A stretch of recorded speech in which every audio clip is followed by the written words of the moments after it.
విశాఖలో జరిగిన భారీ అగ్ని ప్రమాదంపై పోలీసులు దర్యాప్తు వేగవంతం చేశారు. స్క్రాప్ దుకాణంలో ఆకస్మికంగా చెలరేగిన మంటలు తీవ్ర ఆందోళన కలిగించాయి. మంటలను అదుపులోకి తెచ్చేందుకు అగ్నిమాపక సిబ్బంది, పోలీసులు సమన్వయంతో చర్యలు చేపడుతున్నారు. ఘటనా స్థలంలో భారీగా బలగాలు మోహరించి పరిస్థితిని నియంత్రణలోకి తీసుకువచ్చారు. ఈ ఘటనకు సంబంధించిన వివరాలు, దర్యాప్తు పురోగతిపై విశాఖ 1 టౌన్ సీఐ వరప్రసాద్తో మా ప్రతినిధి Kiran face to face. Visakha 1 town CR junction సమీపంలో భారీ అగ్ని ప్రమాదం సంబంధించి దీనికి సంబంధించి ఏదైతే 1 టౌన్ సిఐ పూడి వరప్రసాద్ గారు మనతో ఉన్నారు. సార్, సిఐ గారు, మీకు ఇన్ఫర్మేషన్ ఎప్పుడు వచ్చింది? యాక్చువల్లీ అరౌండ్ 1:30 అలా మాకు కాల్ వచ్చింది. దీనికి సంబంధించి ఫైర్ యాక్సిడెంట్ సంబంధించి ఇమీడియట్ గా రష్ అయ్యి సుమారుగా ఒక 10 ఫైర్ ఇంజిన్స్ తో అనమాట ఫైర్ డిపార్ట్మెంట్ వాళ్ళు కూడా ఇమీడియట్ గా రష్ అయ్యారు.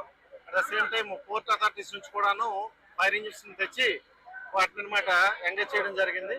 సో కంటిన్యూస్ ఎఫర్ట్స్ అవుతున్నాయి. ఆల్మోస్ట్ కంట్రోల్ కి వచ్చింది, బట్ ఇంకా స్ప్రెడ్ అవ్వకుండా చూసుకోండి.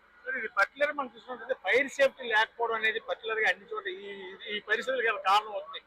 ఫ్యూచర్ లో దీని మీద ఏమైనా ప్రికాషన్స్ వీళ్ళకి ఏమైనా ఇచ్చే అవకాశంలో దీని మీద మీరు రైట్ చేసే ఛాన్సెస్ ఏమైనా ఉంటాయా? అంటే పర్టికులర్ గా ఇంత ముందు కూడా 2-3 సార్లు జరిగిందని చెప్పి ఉన్నటువంటి వాళ్ళు చెప్తున్న పరిస్థితి.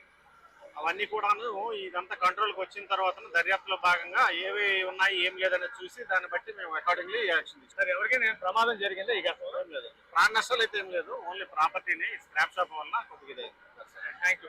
ఇది ప్రశ్న మనం చూసుకుంటే ఏదైతే 1 టౌన్ చెప్తున్నాను బట్టి ఇక్కడ ఖచ్చితంగా ఆస్తి నష్టం ఏదైతే స్క్రాప్ దుకాణం కావడంతో ఈ మంటలు అదుపు చేస్తున్నాం అని చెప్పి పర్టికులర్ గా మనం చూసుకుంటే ఎటువంటి ప్రాణ నష్టం అయితే జరగలేదు, కేవలం ఆస్తి నష్టం జరిగిందని చెప్పి సీఎం చెప్తున్నారు పరిస్థితి.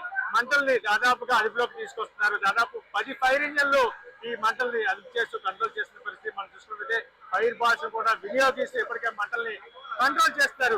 ఇక భవిష్యత్తు ఎటువంటి స్క్రాప్ దుకాణాలు ఏవైతే ఉన్నాయో ఫైర్ సేఫ్టీ ఉండేదాకా చర్యలు తీసుకుంటాం అని చెప్పి దీని మీద కేసు నమోదు చేసి దర్యాప్తు అనంతరం తగిన చర్యలు తీసుకుంటాం అని చెప్పి సీఐ చెప్తారు. మొత్తం మీద ఈ రోజు విశాఖపట్నం మిట్ట మధ్యాహ్నం దాదాపు 1:30-2 గంటల ప్రాంతంలో ఈ ఘటన ఏదైతే స్క్రాప్ దుకాణం వల్ల చుట్టుపక్కల టింబర్ డిపోలు కానీ మిగతా దుకాణాలన్నీ కూడా మంటలు వ్యాప్తి చెందే పరిస్థితుల నేపథ్యంలో ఫైర్ సిబ్బంది సాహసోపేతగా ఈ మంటలు కంట్రోల్ చేసిన పరిస్థితి మనం చెప్పొచ్చు. కెమెరామెన్ అప్పగారితో కిరణ్ కుమార్, రాజ్ న్యూస్ వైజాగ్.